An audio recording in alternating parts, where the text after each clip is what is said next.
Mi znamo da ima dosta ljudi u svijetu koji ne vole našu zemlju. Mnogi reakcionari na zapadu otvoreno govore da ne vole našu zemlju. Šta više, mnogi je i mrze. Ali mi to razumijemo. Jer oni gledajući na našu zemlju polaze od svojih ličnih, klasnih interesa. A kad se radi o jednom takvom drastičnom slučaju, kao što je priprema održavanja neke ustaške svečanosti u Americi i njeno povezivanje sa danom uspomena na američke žrtve u Drugom svjetskom ratu, onda se tu ne radi samo o interesima pojedinaca koji iza toga stoje.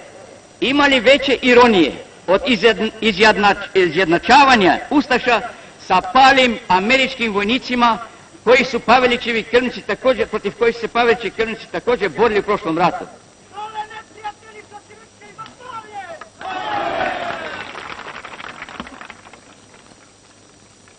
Zar se mogu oni 150.000 ustaša koji su poginuli u borbi protiv naše narodnooslobodilačke vojske, koja je u Drugom svijetu ratu bila saveznik Amerikanaca, izjednačiti sa palim američkim vojnicima, sa onim istim avijatičarima, na primjer, koje su ustaše hvatale i ubijale, kad su bili prisiljeni da se spuste na teritoriju koju su ustaše kontrolirali? Zar američki narod može da dozvoli da nam dan, kada on proslavlja uspomenu na svoje pale sinove, tu uspomenu skrnave ustaške izbjeglice u Sjedinjenim Državama, nekim istovremenim pomenom svoje pale ustaškoj sabraći?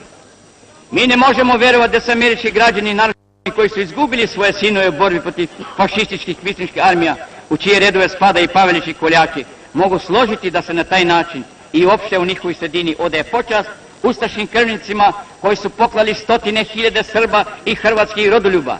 A gospodin, član Kongresa, koji se i pored toga zalaže za tu ustašku proslavu, bolje bi uradio da obiđe, da dođe ovdje kod nas i da obiđe samo jedno mjesto na kome je bio ustaški logor smrti, recimo Jasenovac, i da neposredno tamošnjeg naroda sazna i čuje šta su ustaše radili u vrijeme rata u ovoj našoj zemlji.